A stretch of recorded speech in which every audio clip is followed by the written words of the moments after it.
Hello everyone, Albe Jongol Online TV le jibe kangal ni Mariam Kamara ren doronga bi nata tamang lo durato mimu am kololiti an nata Gambia la chef ba dole jibe jan doronga chef mi an ko nay tabiroke he bari yalo muneke tan namol bojang kunnan ko le mati fanan so fa tabiruno because do mur lale mati ante ku kala dorong a fokaso anale ñu kontong an sina dum kacha kono assalamu alaikum chef. Wa alaikum assalam wa rahmatullahi wa barakatuh.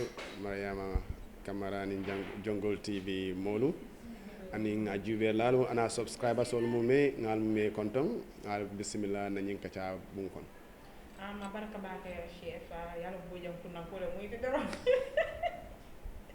ka yalla bojang kunnan ko le muy te ha alfa ya karol alfa ya karol anyway mbela fela ya fa moli ite lañ jumati ya understand ngalo ne mo jamal bije ye lonne comme ye programme jibe commencé nyamen don ni aji balno ko na chef bala ni bari hani kabi don pour minu me lon fanan don mbela fela ya fa ite lañ jumati bismillah dafa tomu chef Seku Bojannati demu ka futan kolti by origin babatun sabati dinkiramu abrikamalti yo demu tabir lalati na tabiro fanan karang la jamale first of all nga karang Angleterre le nga commence wolto nin kumu a commence la wolon hadama demu ede ka fole kum bella fere nyinela ba wina laban minto alal fanan be londe o fanan ndeno boro la karola docteur yala karola nsafa ko wolon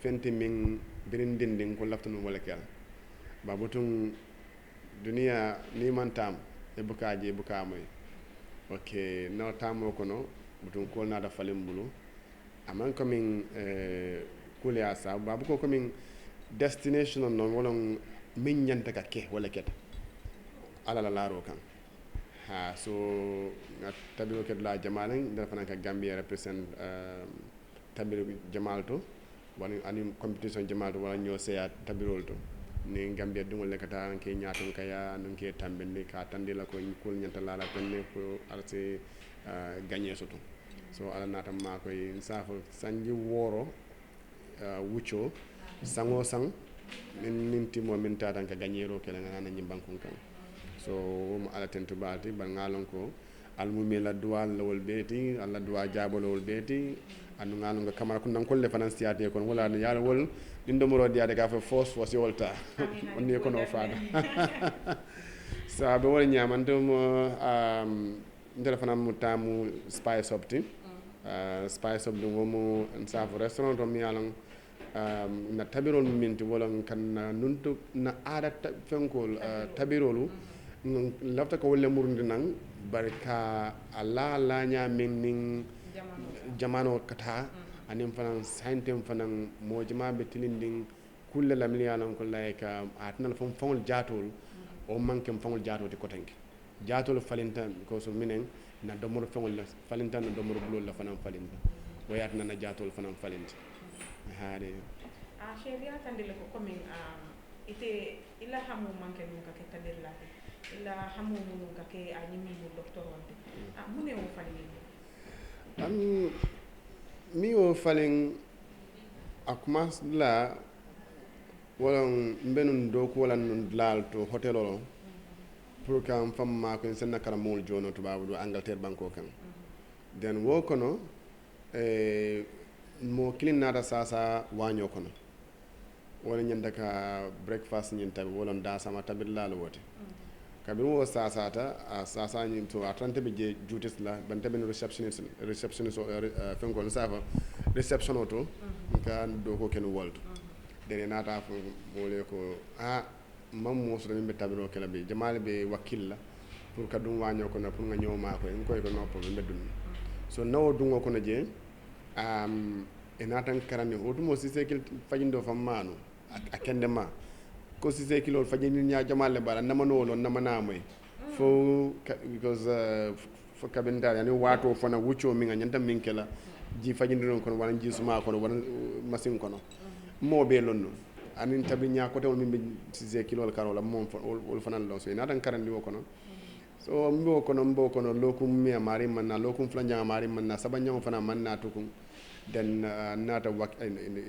nata safa nata ku jama suute waño kono ba butun kam to dinde min be wandiya and wandi dum womo wandi donnete anda yaalon jeedi so ndese min keno wolon kabula wandi la kol no kan don so inata fanya ko ite lokun saba a filente ñi restaurant mo naka hotel o ñing e breakfast wala ñing da sama tabiro ni yol be nol say fo e man la fika ko ñing continue nala asilo dina mba continuer so mbo ko na tan convince ka fanya ko ni sonta katra waño kono fongol le be la karamo fo jole mbe karamo jole preta a londo ñini nga di be ñina ni fitro bent kan ñin do be min ndel ka jom fongoye so natul ka be jola ñin do la and ka be ñin do jola ñingata karang sam fente ñi na man ka karanti and o ko la fanan ben employ wala ben tara do ko fanan la so mbe do ko la kono e kanjo do ko la karola e kana karamo fanan jonni so nata wakil kadunga ko ñin kono so al nata ma ko nga start no Reading College professional cookery dem bodaje ala ma ko nga good results do den hotel o ñing waran company ñi nara content na ko to sew bat na ko to ina da fuko sai fo lafta akafulal ko denke ban koy so I had to go and do extra so ina tam in samba Westminster uni in London so mbije al nata ma ko denke nga nsafo good grade soto university ñinto bachelors de natam e ko nyako e bela pla ka fulala ban ko e kon fonal nal batar bojang pour nan godin do mulo ka wa nan indom lon ni wolde so inat nsamba kata France kata godom bloqué je wolon nim ko atem tunkun dolte min tabiro la tunkun wote min e kata nin fansu londo le be kering min mo jama buka akaranno nin ate man futa dado wara manta adlañi do buka akaranje so comme kalangolu anin fanan ñame onin ferelu e ko le karawodo comme ni ñindo ke da wadan problème o suple la ñim fenkar lay so da no ñaad la kana fay so on sabo karaw ñim kake woltu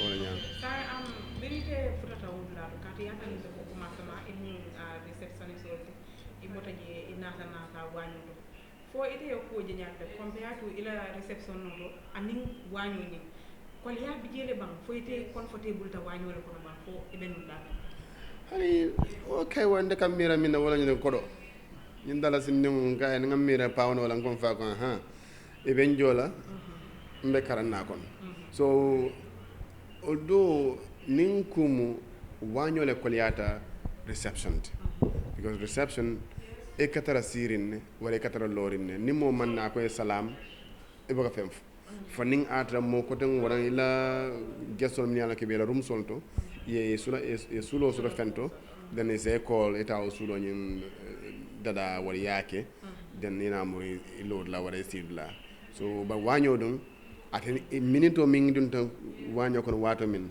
wo tumole kando ka commence ete kadunga kono nyamen de ka kuma yalo woni jante kilin yano jang sa ko ke ning 8 o'clock sita e nyanta start la 8 o'clock then dum e ko kata da sa mo la folo jande be do ko commence la jewoti je ning 8 o'clock non do ko wato tin 8 o'clock nyanta tale be la do ko dinkra be la place de do ko commence ibuka sio nyaaso de ibuka telefono nyaaso de ibuka fengo fendi nyaaso nam ko do ko ni sita fanan asikeno yebay so e kakko so adutal ba butum nata mun ke wala ñinti mbota damindo o mu gambielt nata ñinin do la ñim bankun kan oto fanga hamo kem fanna o kola fana nga sobiya muta min satna ñinul nse kontanin no pour ngabe kude ñin so soto because nga fenne ngaba wala londo ñin yo an londo ñin fana nga ngabal ba fumba sot la malo man fay je faham because ni laftanon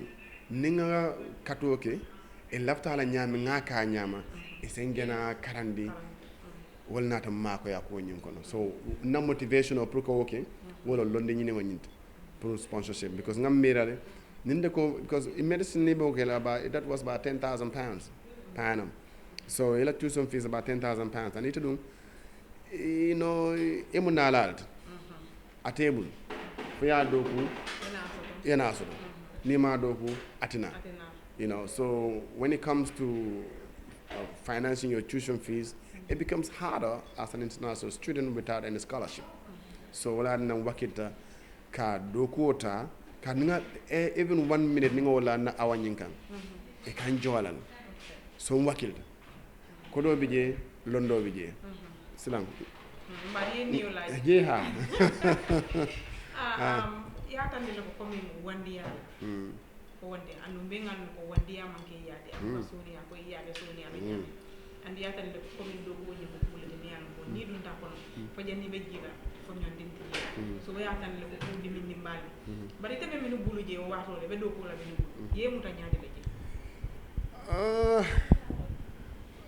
nga koliyaso do wala karola bayri wotmo nsaba mo fingol siyadal bay man siya wo nyama coming sante be nyame kadniaji be sanji mo an ko man to wote it's about 20 years ago or 21 years ago or 22 years ago le mbo kono so wato kono mbenon daminto mo fingol be jena tonya banna do ko dinkra nyinto ndebe place o minto mo fingol tawoto yo enin tubabol le beje woldum nyin bala fatam fanso bijel bari fingonin koyo waran africano nin sago tubab dum wolde keno la kilinda buko comme gambe fambe nyamin santen nim banko dingol lota forna fanan lota nin kumu tonya diata alay nak nso fono dawada wolon forinal ka bata men so danyim bankun kan e buko soto tubabu do coming dolmi yalan kon tamata en kaminje e kamilla na foreigner solla nyimbankun kan dolmo taki tubabu do because e buka bula comme la jang immigration be bula la moto la ka dun kordato kordawo kata bidikatiol no kan ke mutake sama na manoje niajo o kete dawdande salan ko problème wona kete lato ibe investigation wala jandi be ko ba comme ni wonte kayti ndaw siata jel bare bu keje nyin patrol la ban nga bata da min soto je wolon ntol dam mangol tema comme molu africanolu anan tubabulu nimbe nyokam ak adiamo kasia because africanol fon la jawya ni katna nka jawya so tom fantam because ninga manya kendo ke iben kanula ban ninga manya maneke kano nyimbitala because ngari memba lunkilimbe siri bosto poto hotel la bundato nka boso barje pour kasse nga gambiam sungutu fulatra janin ke killing ibe complain kan nyin tubawol man beteya e buka dogo kende di mola atra watu ndetara fa say ngalon din soto mbe place kendo at the time e bukan so kuma tema ko albe kayre ko wahi mo gambe ko ha ko galla nyi ka jaadi ata baage bari la taal nyi kala kuma kilin ko ne ko kabira be do ko nyi na nyinda ale mo ne apply do ko ne ko nga bole ko le apply do ko ne ko nga fitaro ka apply nka yewala apply nka yewala so ko nya ha nka wata ban yami apply wala deal ngo ko nteno chef de nyun la kare ko ha no le apply and wala din wote kele nyanto dilal isel londo soto nyaaw nyanding ni man nsawo ni ma nin kulwo samba ani ma nin famma jiyo fanan samba ibe ko leya ko takila nyaato ani karambali ya kan ha yana karam ate kono fanu batal ka fo kari karanta man ko me bu ko fete non min nya fanu ta kuol kono ay londo soto kuol min se kendo nin kendo tano ay wol bondi nyoto anda ke laaku ka fo ko kata university wonde karamate de non wonde karante because mo bi jemi anaka manta university wose ko min wose idea min bondi ala min dara hani master's degree nyim bankon kan ata bondi no la woto so I believe ko a beta rana ni famma jio comme ndanga wodo le create wala DAP so DAP nyin ko di nyin anyanda kera discipline de wala kulwo nyint so ne kulwo so de famma ye attitude man kuto nyin ning atra ye comme famma jio aning bunya ning hormo yo tilim fengo fenna e ka sonian droke ila kuoltol then sabanyo wonam pidi wonam passion lafo kano yala ido fengoto isna kendo soto je banni manyin sabol soto bata dal be because minan with passion you do everything. Right attitude gets you to where you want to be. With discipline, in fact, the discipline is everything.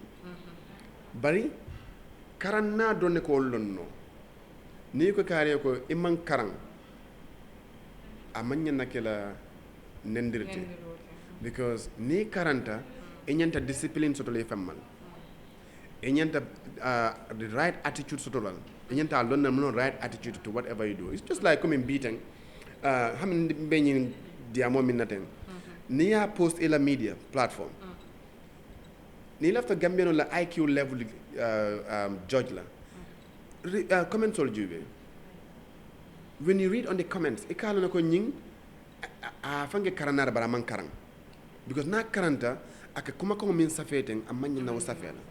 It's all in the attitude and the discipline because ni karanta you should be able to gauge nse mun fono exactly. So imagine ko like for example I have lately nga film calls to endorsement also from the American chicken and poultry imports. People congratulating, but some sending negative comment why you shouldn't allow it, you shouldn't accept it, they are destroying our own local chicken. Hey, ninga worried nka fa ko nyin ala karamo dastal nite ma allow prum fengol yena ila bankun kan and you itela du tol nim fen ko tengol wol ka export la kata banko ko ni wol fanam balanda puy la fengol dunjedo what's going to happen ite ko do sor la so ninte fan exactly so ninga allow fengol dunna na bankun kan then we still promoting economy. That's it. Kafako Senegal has stopped. Because actually, personally, me maybe work for can. It mun effort like to change that. Senegal has stopped. They did effort for one thing. That's it. Because ning Senegal ti Kenya no because meaning world currental they educated. Doesn't mean ko university like ila education is very rich. To the sense that like it's a min bondi no nyoto ndol gambia no be sila for mo tang nim fula le denno ku kile wona nte benna kan because mo be ba fankela londi ti ba you understand so we like for example ning at the poultry farmer sol be nyim bankon kam right then nte be nyim bankon kam for 6 years triumphing mbe gagnel nene malongo poultry farmers association be nyim bankon kan nene meje but to mo many yaje ko modo ye endorse o to mo le wulta a bebe faham baliyan en karam baliyalto because menen nin ko be ko nin kala nin jusola ate wokla ngatane hakilo la ngamira jandim be na comments on lala because we have a lot to change and the only change that we need is attitude change.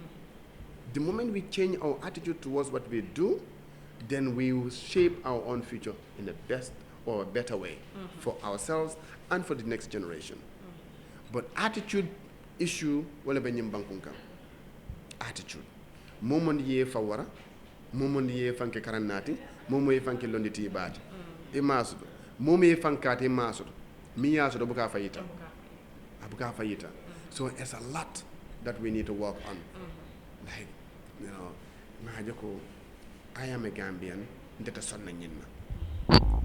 Hello, did you think out of the box? Sometimes when we're doing coaching, Gambian we are narrow-minded, and our vision is just literally limited to a vision, to a target. So you don't see behind the palm. Wo abukaje aka imagine. Then you imagine, then you are able to shape better. But we have issues in that aspect. The attitude is what we need to fight for first.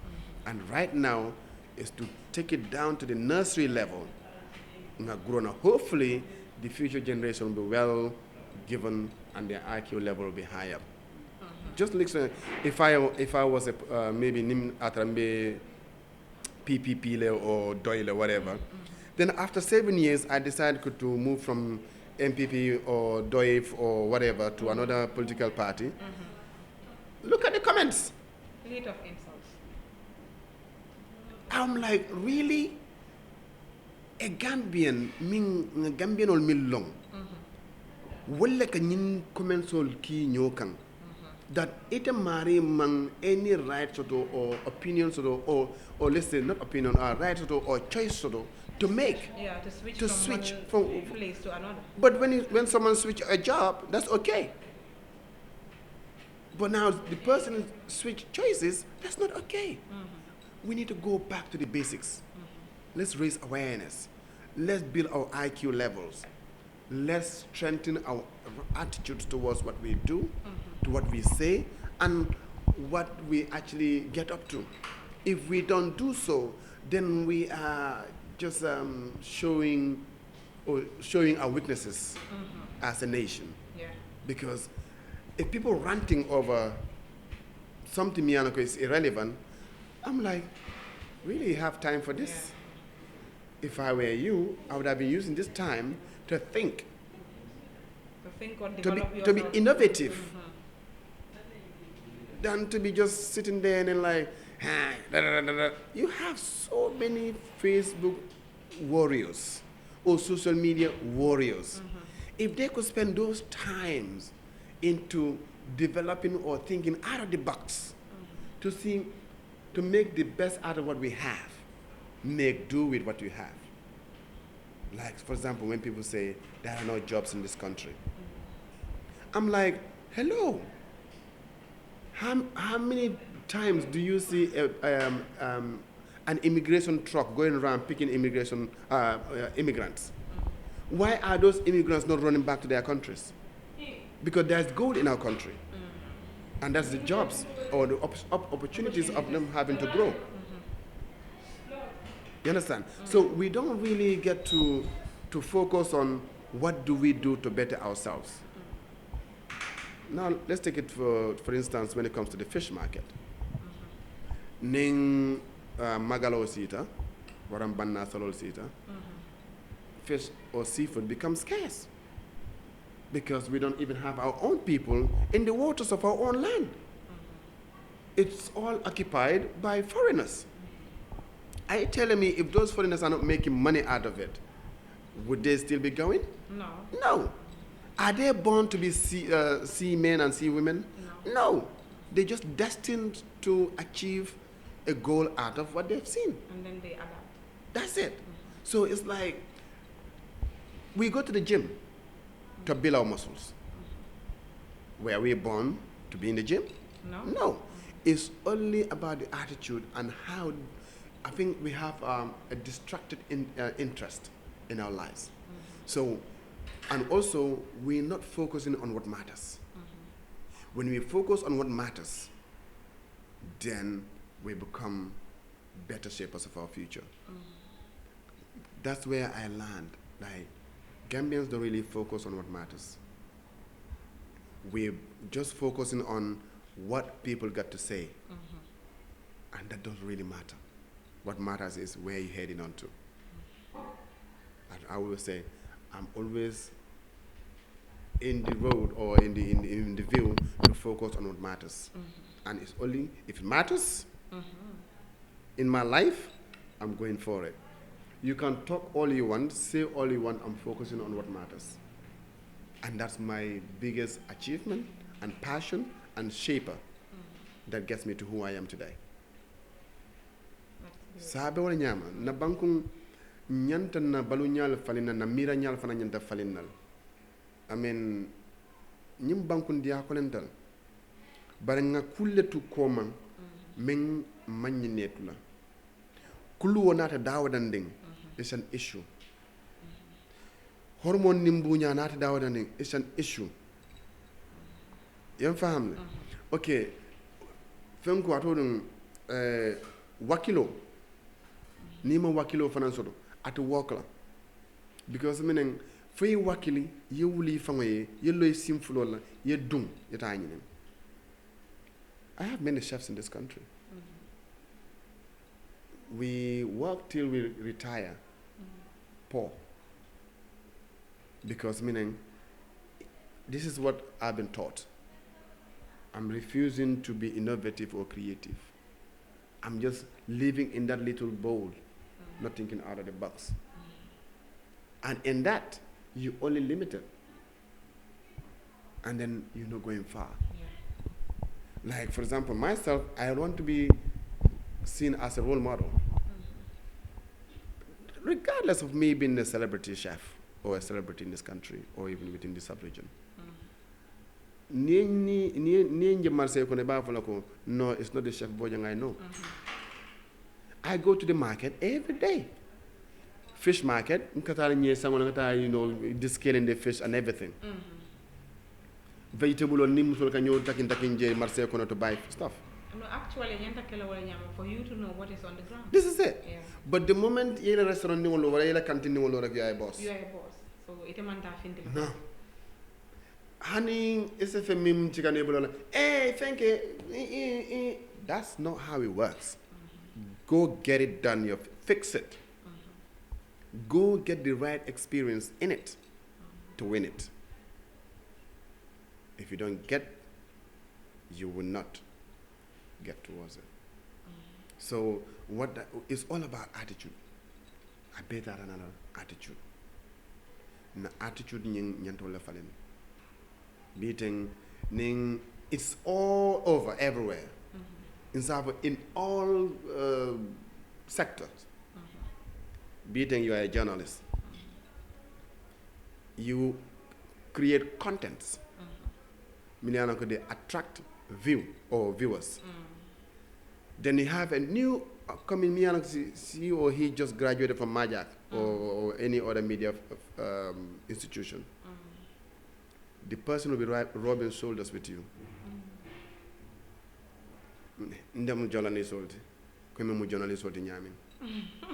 You understand? Yeah, I know. So, doing maybe cameraman. You started taking pictures a few weeks ago. Are you going to compare yourself with the one that has been doing it for years?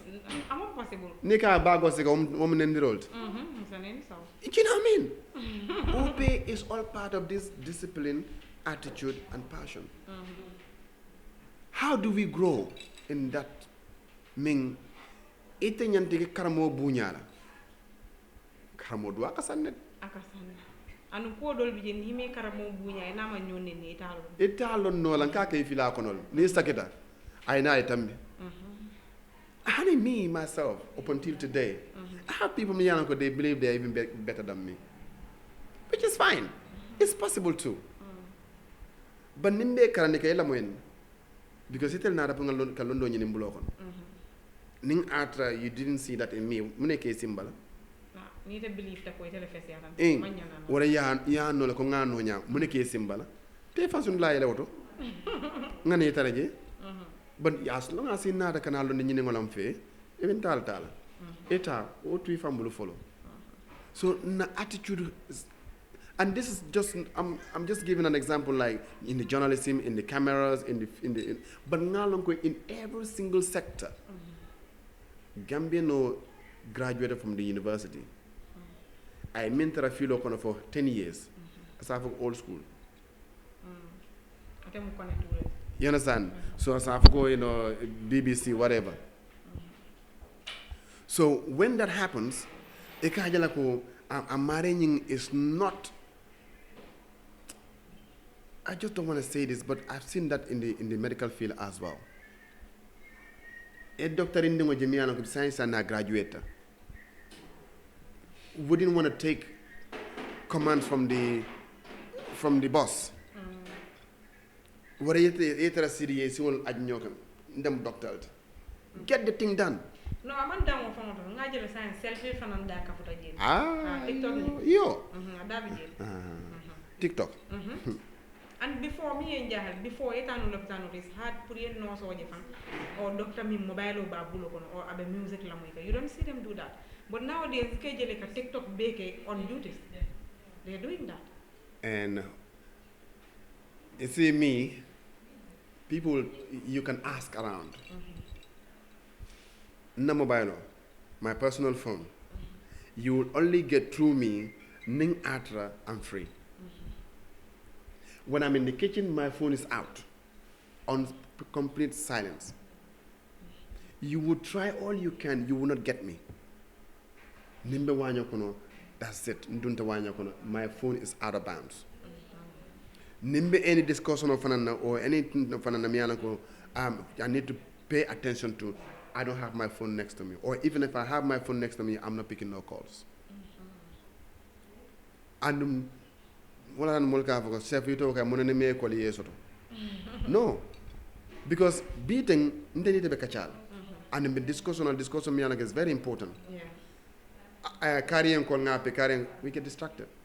But you will appreciate it if I give it all your time and my time to do whatever we are doing. I can pick calls. Yeah, sure. I can feel all the because Nico Bo be pick Fendo Benunde Hakeluto Minyanta Mimpole. This is it. So we disconnected. Yeah. So, but then beating, people don't understand. In fact, let me give you this. You see, telephone, one of the biggest reasons why you shouldn't use your phone at work. I'll give you this important one. Come in line to you see, telephone me everything net. Nidia kasoraje, niukuya kasoraje. Now, for instance, ibe duties, but you are busy on your phone. You message Jemiana go I near Tora. Were any more song caller on text or call? How is that translated in your performance? Better performance because at the end of the day, what energy you transfer to your work and including the people around you. Toxic energy. So that's one of the key things. Because any milk converse, one of them might be annoying you. One of them might be making you smile, but the other one minke annoy well can do you kono da me is smiling. At the end of the day, you transfer a chef, you transfer Mariam, you will be queer, and I'm So, but people don't, they, especially like women when they're newly married, they have to be communicating with my husband. Your husband is not the owner of that place. I'm sure if your husband is the owner of the place, he will ask you to stop being on your phone and focus on the job. So if you create a room for your husband to say this and that, what have you been doing? What makes your husband doubtful about what you do? There is no husband who wouldn't respect you and your job. As long as he has accepted you to be in that job, he will support you. So Kafoko, yes, when you have your break time, that's yours. Ella break time is yours. Do whatever you want to do within your break time, but not during the working hours. During your duties, your performance time, you're dedicating all you have for that particular job. Niaje bi barko mansoto na dala soto. Man na soto fengol bunya andung a soto nya fanang manim bunya ni hormu sambanyon. Ne dala soto non barko mimbo dala sola non wote kerin sai. Because meaning it's a 1 million sort in 1 week. I thought I am on table of Konya if a calo. In a million dose at all. And it's the same dollars. Though yet only $5 the malasoro. A wasatal. Or $5 way la kulia la weight. Only tell a million canyon. Because Barco Bala $5 way into.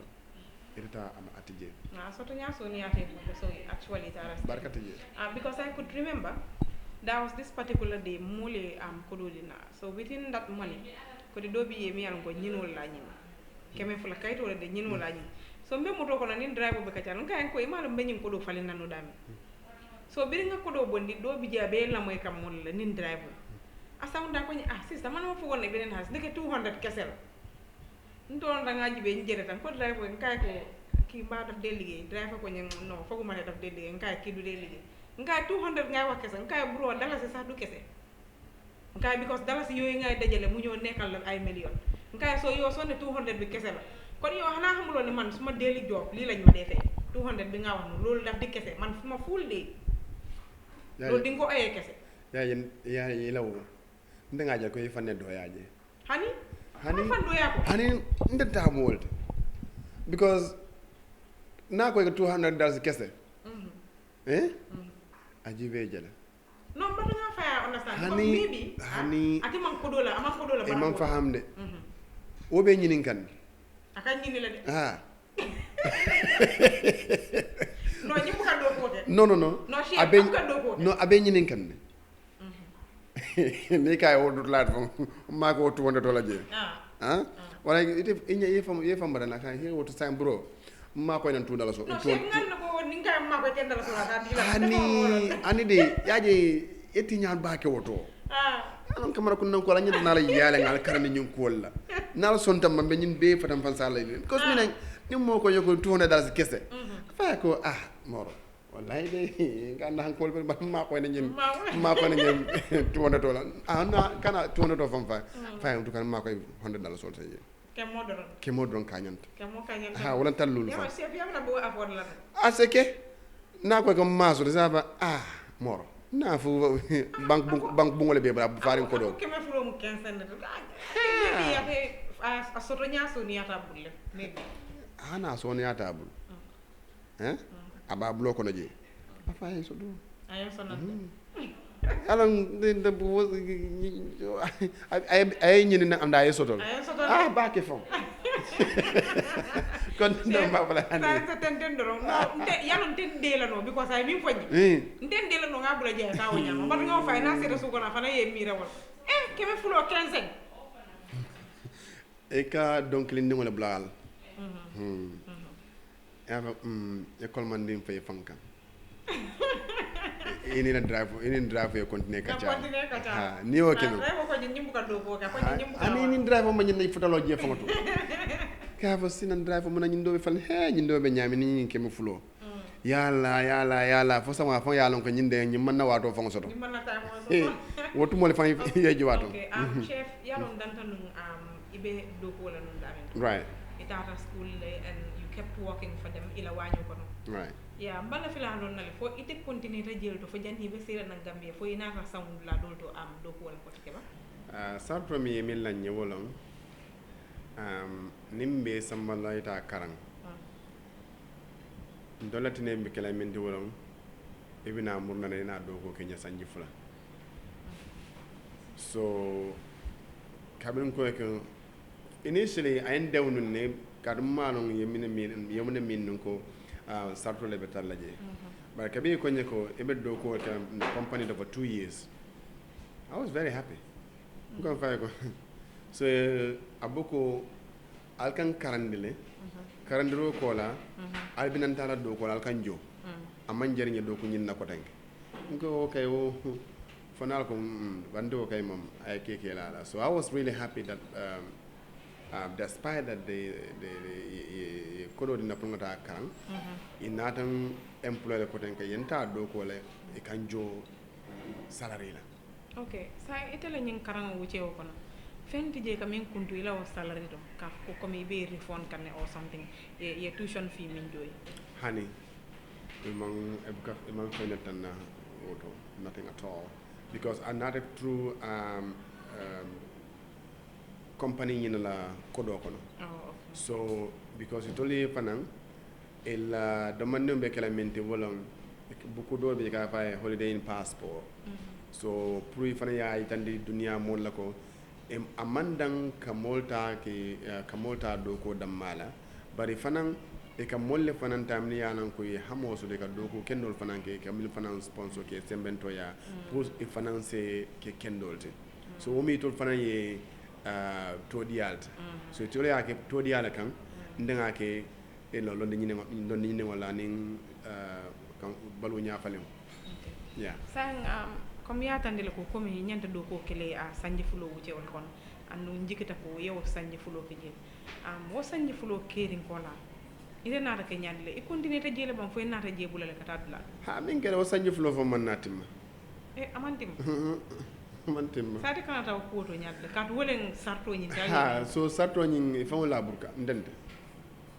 ya burka ñaamin aɓe ndila ye kotenke because kabirin ŋattun kum folo ñin baŋ o sarto ko la e tolle naata je ko kamin ŋa gañewo min ke karamoo to ela tan sambala ka tan karandi kotenke so kabi ben karandi la kotenke sarto min to wala sarti kote man na taraje wala ñinde ko ni tara fay ketaten fay yin tungum folo min ke ay kontana ay wasa yen company ñim fanan to sabe yasikal yo kono enata fanya ko comme la be sambaleta londi la fa fananke so on ko e ko no problem so kabim be londi la fa ko fananke kela e manna sarti kuma fonye ko tanke because atara e tolla todiyañi yo soto jele so todiyañi nata kafu bayri yenke la buku dolle bala mimu holiday in passport as one of the most outstanding how to call it beneficiary then womi toli coming like ngañara ngot so bukata wala nya so nata nga sanje kilin kari woro ke o karam kono kabe njita woto fanan muntane kande de ngaddo ko ke fe for 6 months so after 6 months yen samba nyin tabir nyo seya so itolla hotel o nyin hotel dolle benta tabiro nyin tabir competition o nyin kono al nata ma ko ntanata gagner so kabirin gagneta wo kontano kan e natan samba londi la fala ko tanke so nin kumu hotel o nyin makamo nyin nata sele bayri kabin competition o nyin keda non ntanata gagner wala ñinde hotel o ñine gagner tan tente yo because ndinga hotel o ñine represent den wonata kenye na ñaato taate ay bunda jamale yele ñewo kono ya sambiri na tete samba o karano la foyte continuer ta do ko le jele hani kabi foy nata bojele kana samum la do to kote nata bojele because atara ntat nom France le so kabiri mboto woto muntana Angleterre pour kana atoni doko ñinon la ata mam pare kamurung ñul kan ko tenke bara ata ni mang any problem soto fanan bar fanan sartlatin tema so fanan fe lafta ladu le fanan mo ka ladu fanan jibe o to mo nata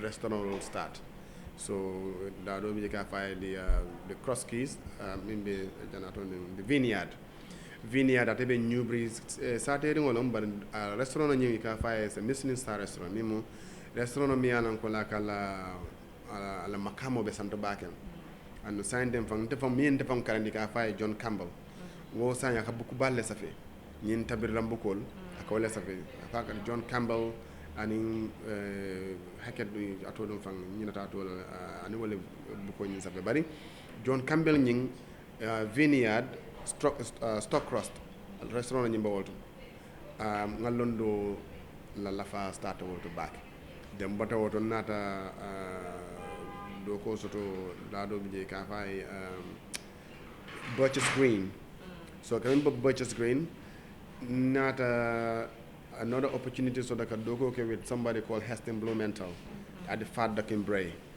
womu restaurant mi alon ko like dunia beli ala fenkolo ala kendia na la darjo fanal lo so man na murun ñun lanto on nada continuer na life la ando kono mutum safa ale bundal yeli ñep from there yeah then ya tandile ko coming yeddo ko ke different restaurant no ko te and will bebe Angleterre la isn't it say mun ya tan ne tenate fo ñu do ko le je kana se na gambe yeah I mean do man nan do ko man dang Angleterre damma because at some point fenkolen ta holiday in hotels so holiday in hotels they are called IHG intercontinental hotel groups so it all they have about over 2,500 hotels in the world so another ke molle economy alan ko like we are menu developers and also development chefs and of course recipe developers so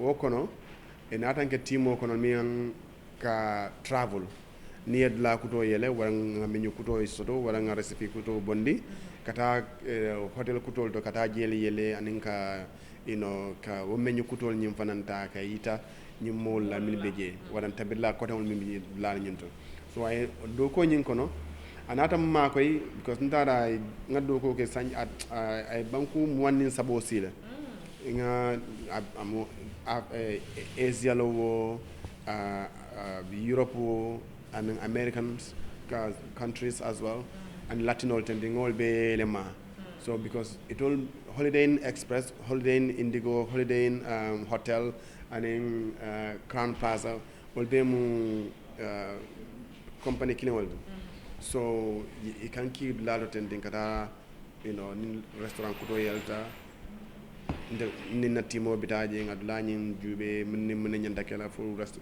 recipe no do bi start banku kilometer maybe for 2 weeks as long as ning ngindol karande nyin tabir kutola wadam bul kutola ni waliya an note momina wakata nga email do fana so ka ko al next assignment mun nyim banku karlet so ngana ta woto fana ngata nyentam min kala woto ngo ki ngana amrunna so then kabru wo banta nata min famu the main reason of coming home initially nga fenul le soutien in Europe especially when it comes to ka fenul min fay gambe jantan like nyin duta kulolu lemna jambolu min ka lemna jambol ka ja ka jolong ke fay wal lemna mesol nyin ka ka jolong pakay wol ila kulolu fen ko den fen jama min ka fay jam ngaje ko dal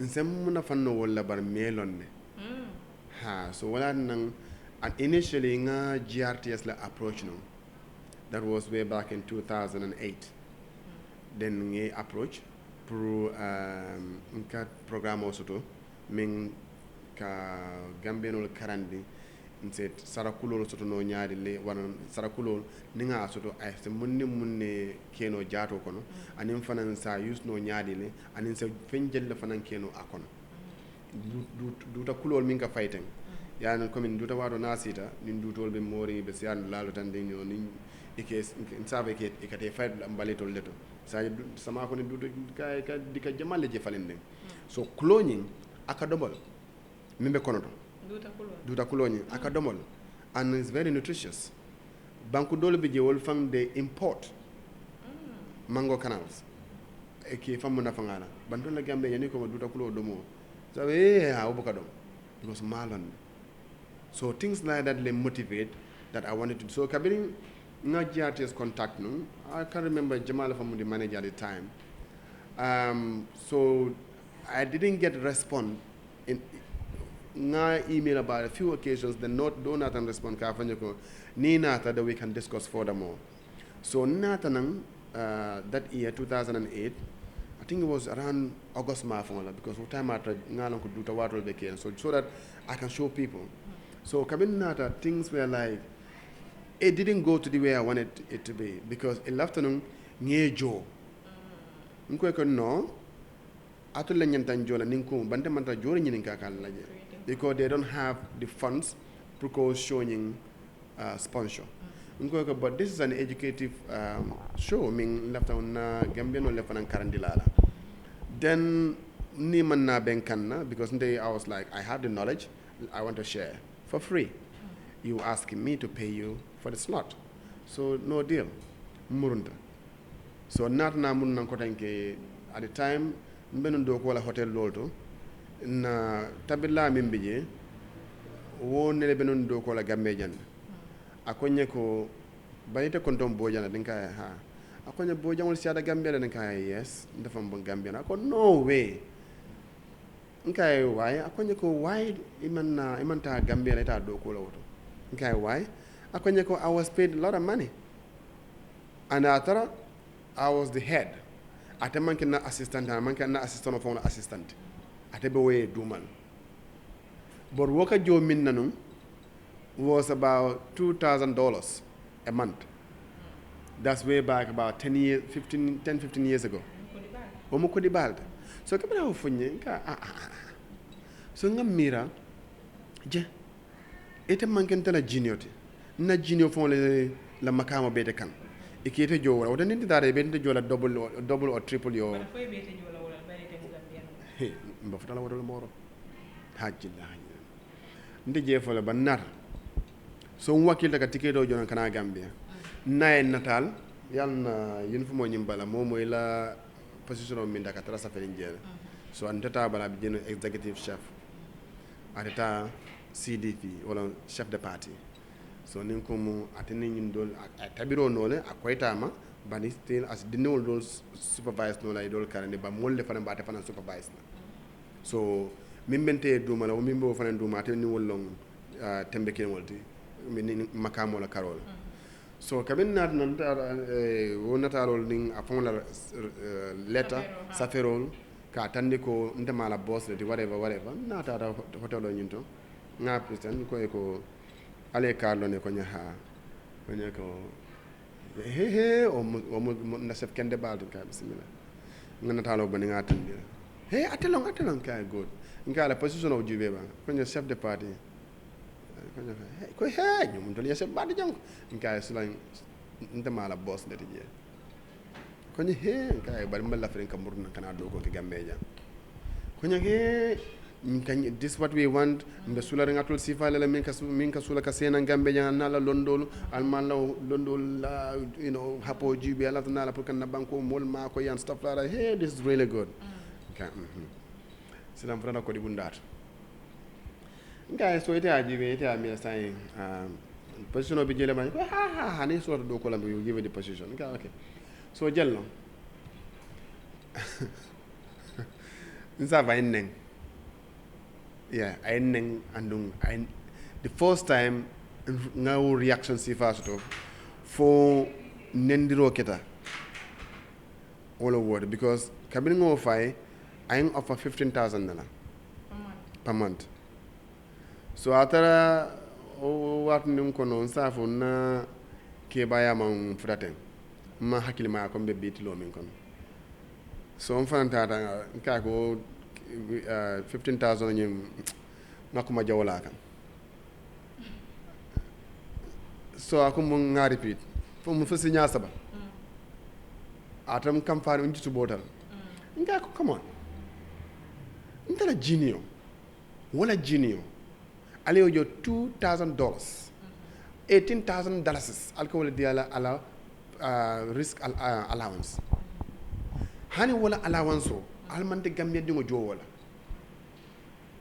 nganendro la kan ko tek atra njusole bota manyen nakel ha bari omu 10-15 years ago so mo o ning bimu on theory reaction on kel because I am nga faham lo kel anu safa ko anyway no fondi ngata na hajo amanjara la ko tek but at the meantime foreigner en min gambiano ye londo soto ka tambi woti yewo jo in dollars gambia dingo yewo jo in dollars but still lower when dimin nara kam fansed murun ngamir wo fam mahani saram nam wala fam ko se ndara those days SM Brussels lebe wolka frequent flights or kenu ngaje ko le ko nyoko da sa flight on I think on a Monday na fenko atore na han luggage ni nga dondi ka dan tan ka ji yan man da airport to flight baton kam faare murunta kam mun dan dara na boy solia ata na bungo ni ngodi gonde ka sede so nun dara o murndo lon o so da juno ko bunda konko yen hayna ko je mo ne kedan kan ale mo ngata la afro ni wulta nze nyonko kotne so when I get to bed in that early hours, got up and then we started conversing. Go you see, na ninsa for nyonko man nkai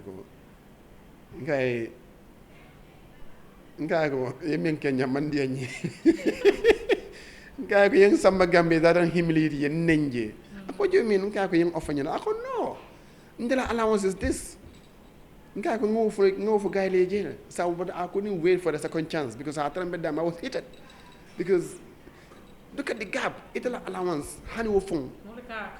wala siata nte fon la salary so nka musundi wonye ko nka ko ndebe mi receive la jang abe do mona nyim banku kanne nka you never know fon e baadi nde fanam be tarlam fe min baado bolam fe you don't even know nka deny me this somebody me alan ko abuka ku keno without my orders or my decisions you wanna jo like tambindinta tala nka ko manje tano manje fahamno mun kan no wodi fanga ketam fele ko mbesi bolo fankon then I got really pissed off just because mu Gambia no yeah you know yalon nzenyu ka fo ko tenti je kabri yen nem folo ke nka nita kenola mbota woton tata then mbije ko fa I'll give it another shot.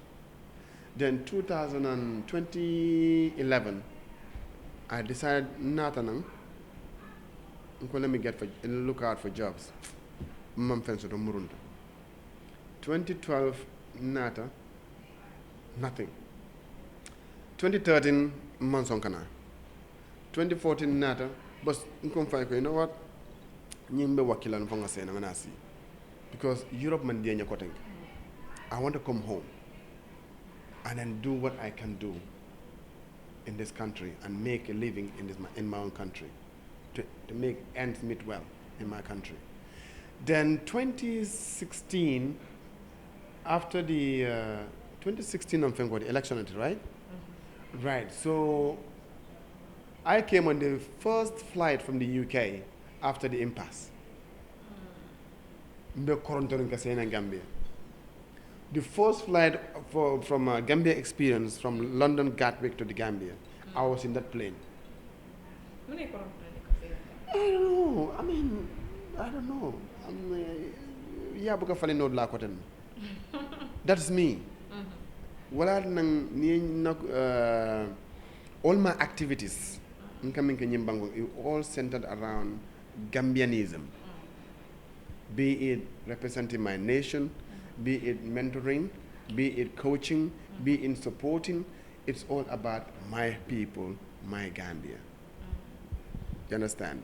So maybe that would have been my motivation, and I don't really know why. But I booked from Fennomiana Kabenko a lot of times, and I didn't have any second thought of having to come home. You understand? So and I'm proud, I'm happy being home as well. Yes, most of them come like, I know Nyenyi's post because I remembered somebody, Alcamba, did an article about me from Gano. Alcamba did as well. Yeah. So under the comment, being a doctor is different from being a medical personnel. So then I'm like, so these are the type of people we have around us. I didn't say I was a medical doctor, but I had the passion that I wanted to become a medical personnel. And you even started studies. And I started the studies for 2 good years. So I had the intention to become a medical personnel. But I wasn't a certified medical personnel or medical doctor. Fact, there must be a little bit of experience. No, there was, because I started as a pharmacologist and a pharmacy assistant. And I had the certificate of it. I can dispense even today. Take me to any pharmacy, I can dispense. Take me to the hospital, in their pharmacy, I can dispense. Then in fact there is a medical background. You understand? Give me a prescription, I am able to tell you what is in it.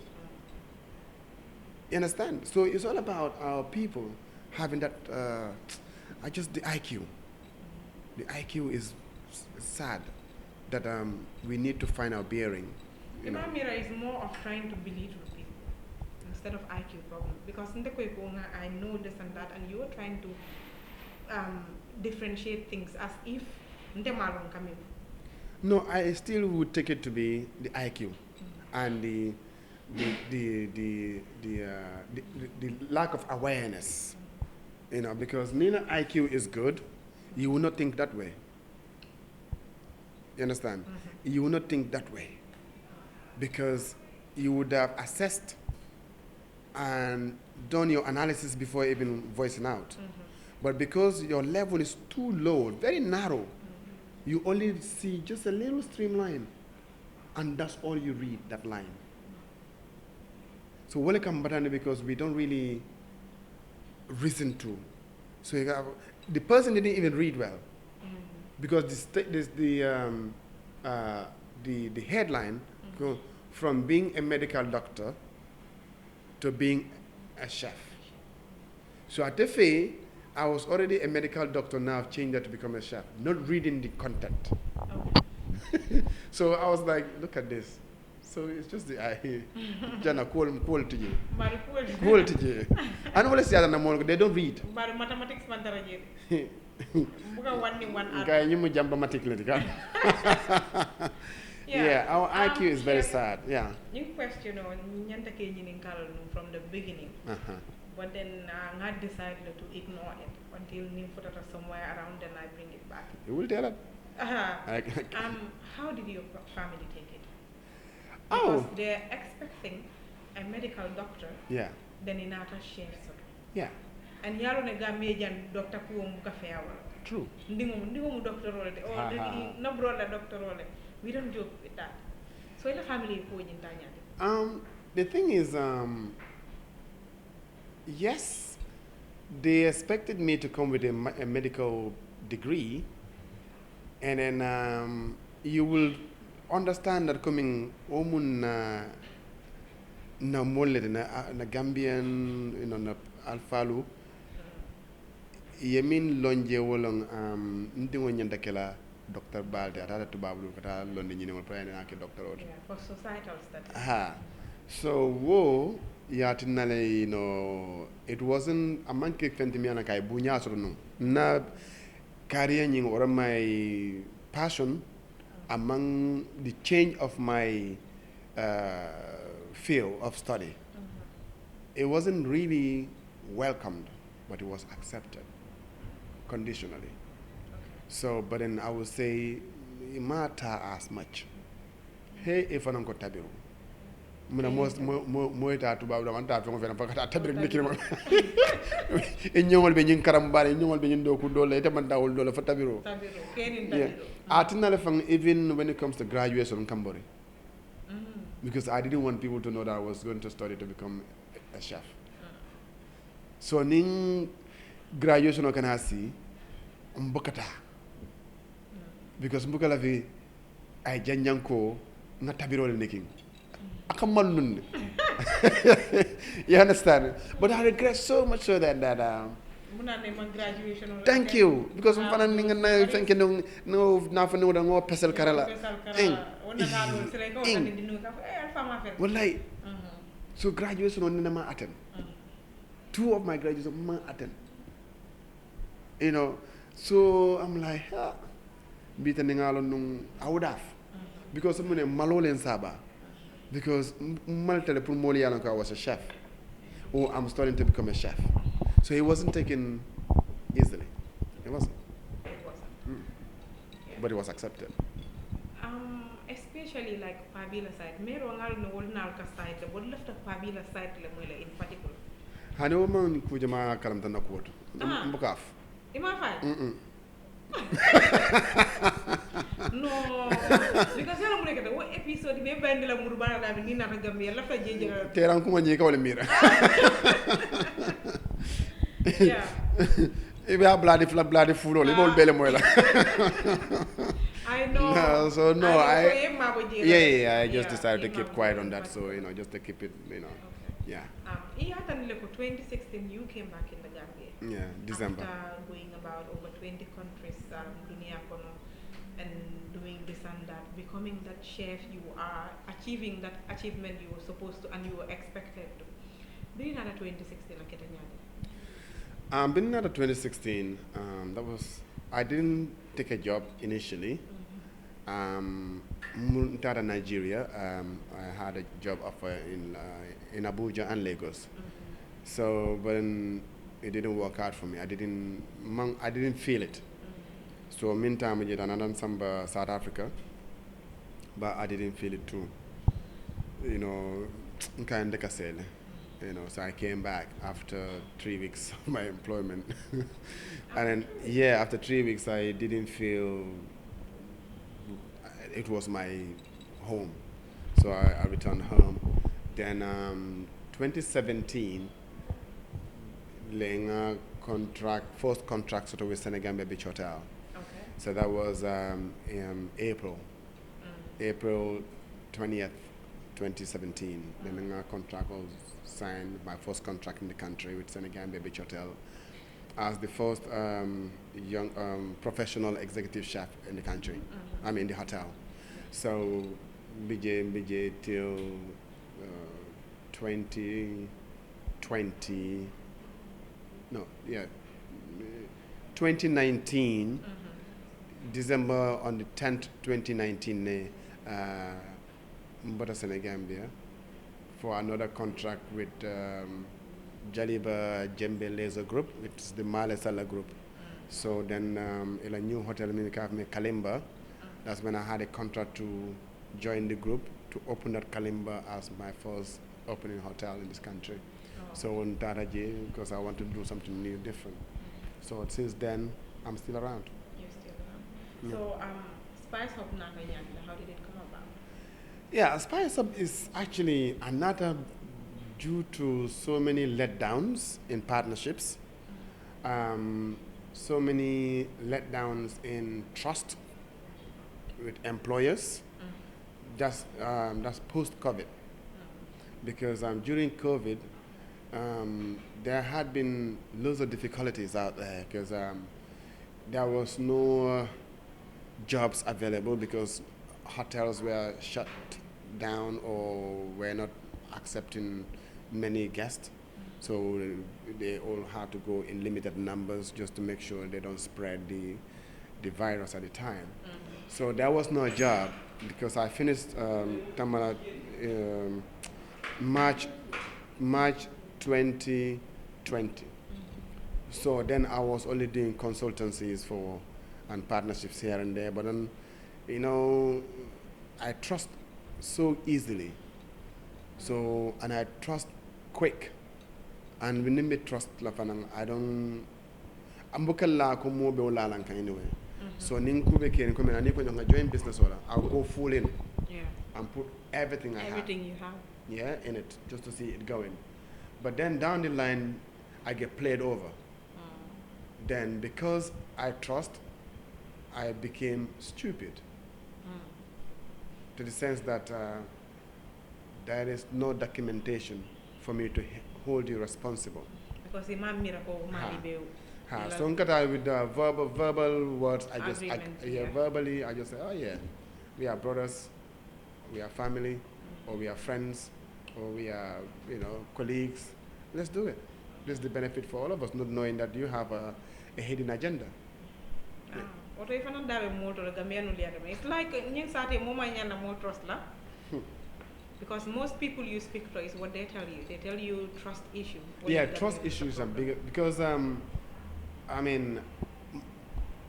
people tend to have hidden agenda in them, which they will not showcase until Nini Beko Kukono. And one thing reading a photo. One CF5 on the Gambian camera 15 be mabari bulle. So not it will not affect you. Not only that, ne si se kilo dina. Si se mim fonga kilo la. Eko mu me fonga samba. Then it blue can sama. Nia maybe si se kilo fonga dilan. Si se fonga be me kilo fonga la. I better. But this is something me alan is a norm. And then it's making people become who they are today. And it's bringing a lot of issues in our country that akatina fangi kata foreigner fangi employ. And akatina fanang foreigner solo fanang play that card on us as well because Gambia they cannot be trusted in an employment center. So I'm just gonna go strictly business and I'm strictly profit maximization. So anything that's gonna do with chance of someone having to do something, you just slice it. And in Wakatna employer they go hard. Because like for example, if I open a business, I employ people, and I've been honest and left you to yourself.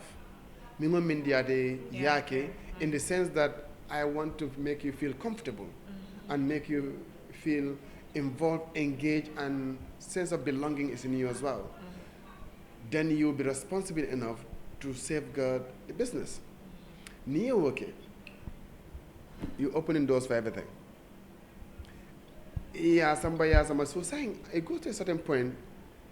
It been a jawi kumasila, ani manke mo jawdi, but because of how you've been played, it has triggered and changed your style of living and style of business approaches. Well, being African in our country,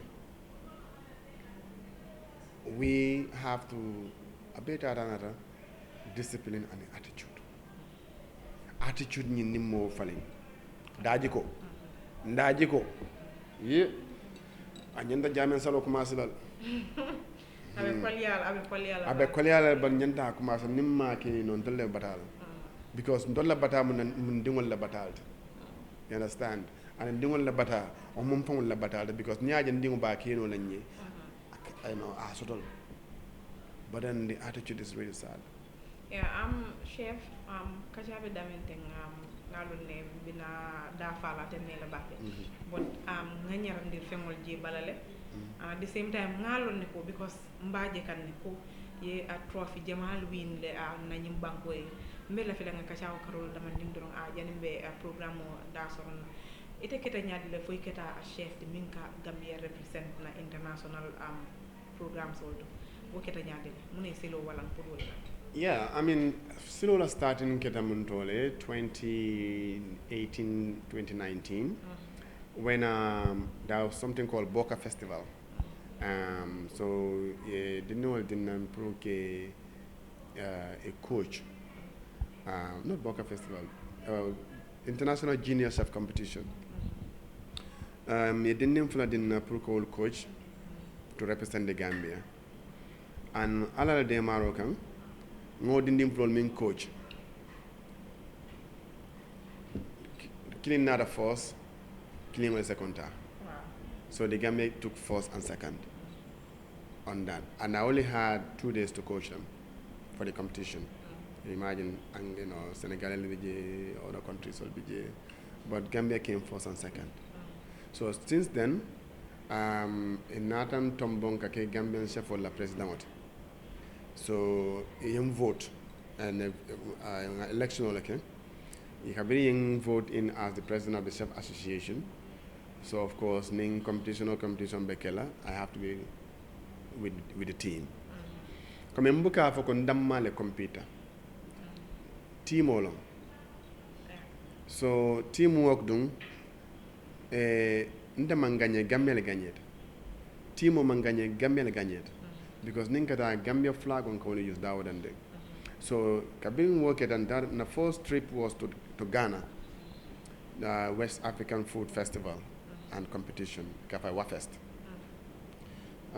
Wafest ni banku na nying Africa la nying tundola West Africa, and in some part of South Africa, Lesotho, and in Kata Asia, Asia Kardantanna. Wolfanan Kanali can sembento ya nyunko kono. So that first one, Gambian tulmo lul letata. Stuff like mo nan netata. So no mo lulu, so kekanam fula sungutu fula ndekala head. So data into 4 categories. Ngabe win for the first time ever. Natanang, we had great reception at the airport. All good. The following year too, in Tata, to Tata Mintole, I think that's Liberia. Liberia fanang o little kata because man ticket sotono. So we went the bigger event would all get and coma. But event will mean travel and pastry. Anim mburolte. So ndani mofla da malta. Then trophy fla win na jefana. Natana. o kono de nata nsafo chef sol e nata jiko soto nakwoto ka foko nse timo nyi nyaton ka ya ko tank so atna tambanta malafik ka tamdo continue e natan re-elect again to be in my second term as the president of the Chef Association. Nko resign ko no ni na bot na nyin competition doto then it's fine. So kamem natanan with the motivation and of course with the felt for because the young chefs and stuff wala na barolti yin chef younger one come in dindi malu they are my they are my inspiration. I inspire them, but they are also my inspiration. Yeah, that's what's motivating me to be who I am today.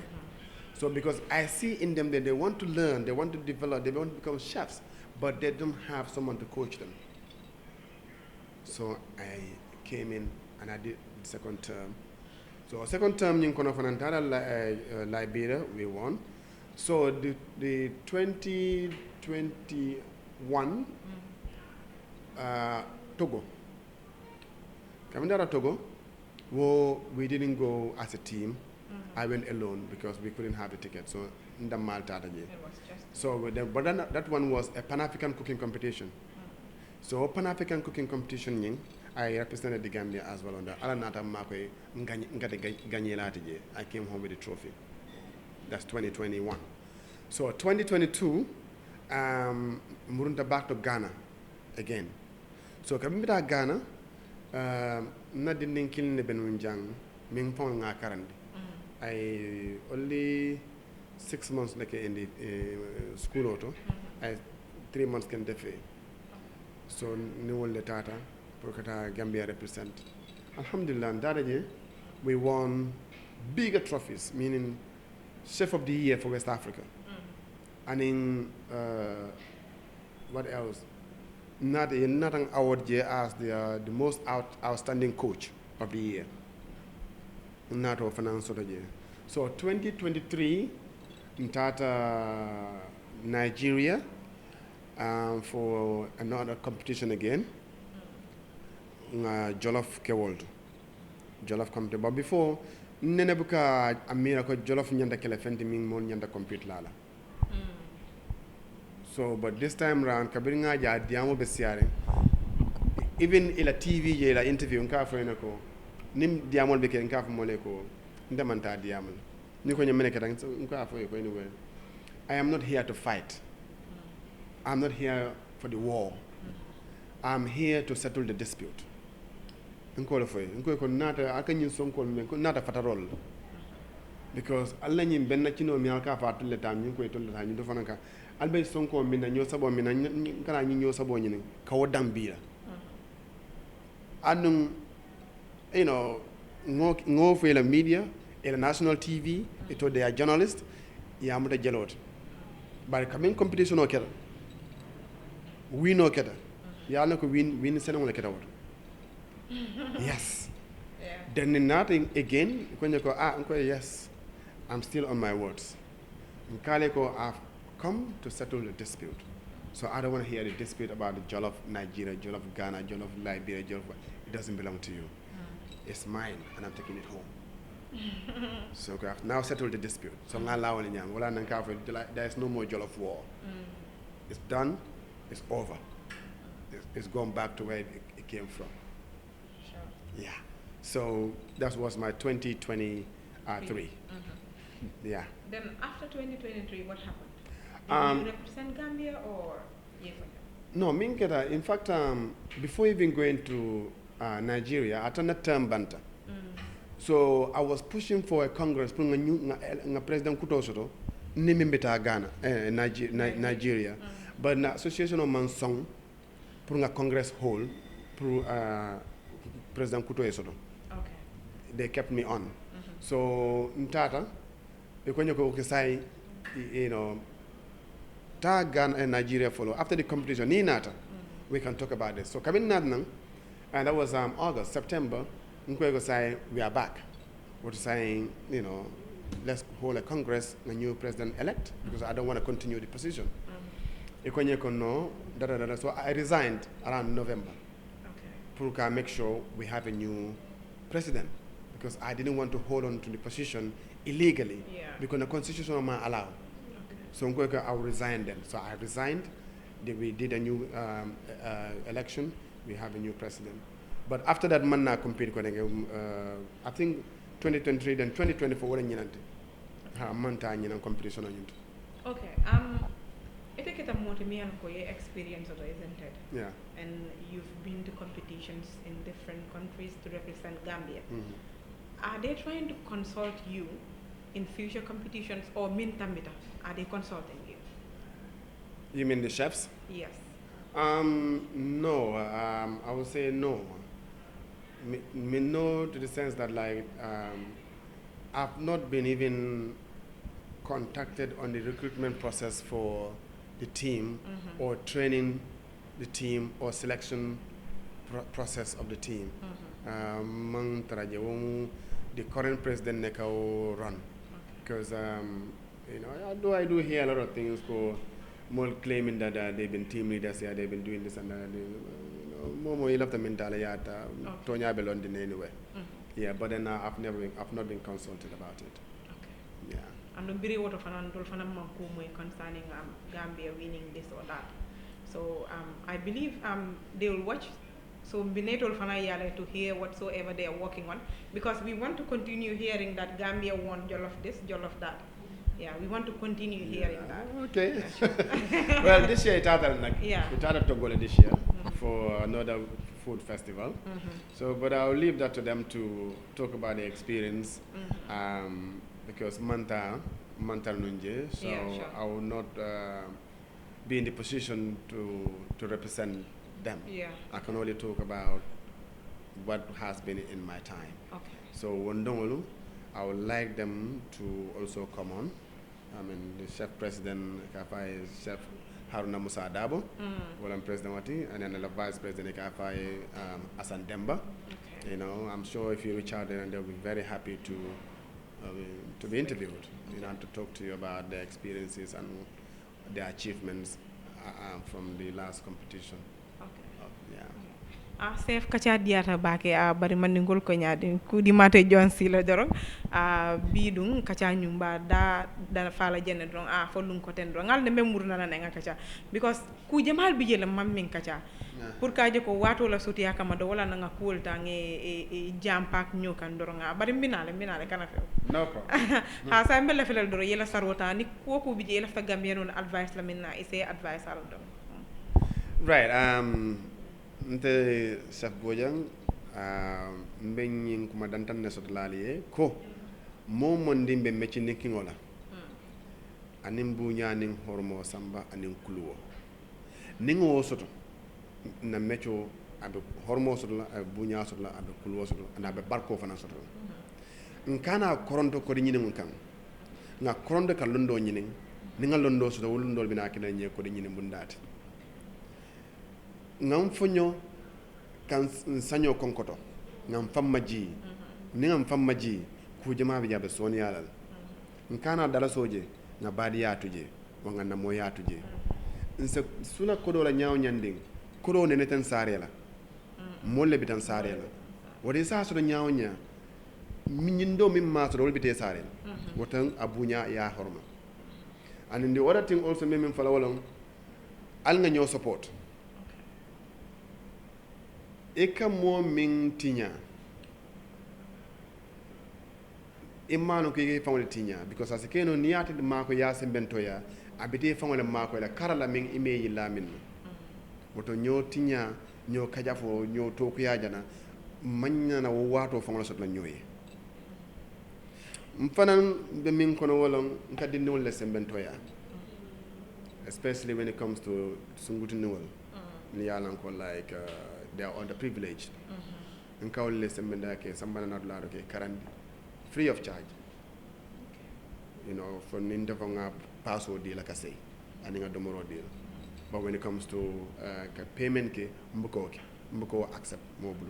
Because meaning mfana na quota to my national development mbora kekan so ifana ya akeba ifana ya takeba ninte ben min do ke kan tabiro la fannal ete fana ye karado ke bang nin ko be ko kun la mansakunda bulu mansakunda mo jamal den la fam mansakunda la par exemple na nyin silol fam saate kono silo e kaajele ila kodda bunda fam ji boro ya betinya iko ke man sala bat brada da a bebe attitude la kono na tay ngo falim bang nse min ke non fa wotumo tesito be kerin na nyim banku tesito ada siar na banku kan o ko la fana molu mbenyim falale ko fana mu brand ambassador pour American chicken and poultry products.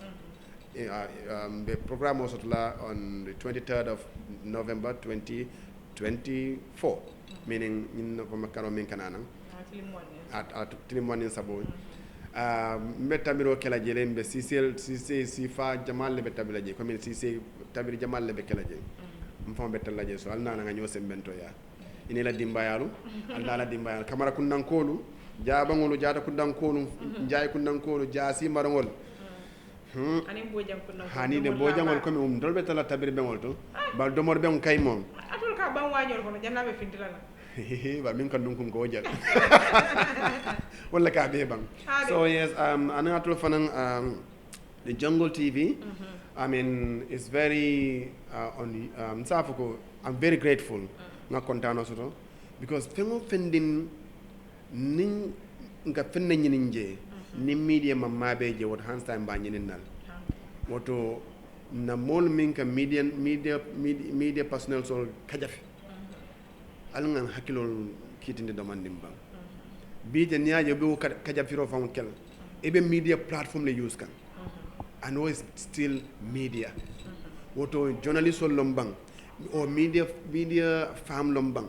ali bunyange se bentoya ila tani nale ka minke pasin ngol le ka joje anum e ka material mi use akadadale akasan oto na gambia nolo nkana media tuje they are our partners for life. Media is our partner. Media is our everything because nin to ngofende mekere natal ma funtande mo jamata kalam tan tajel so to media is the mediation for others and for everybody. So media this Chef Bojang, myself, I think my best people are the media family or the media fans. Yeah. Well, partner in crime. So then memo criminal that's it. We are.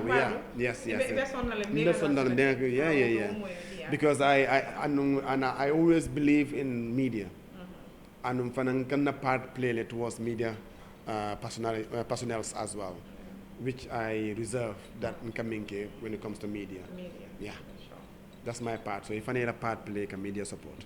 All right. Thank you so much, Chef.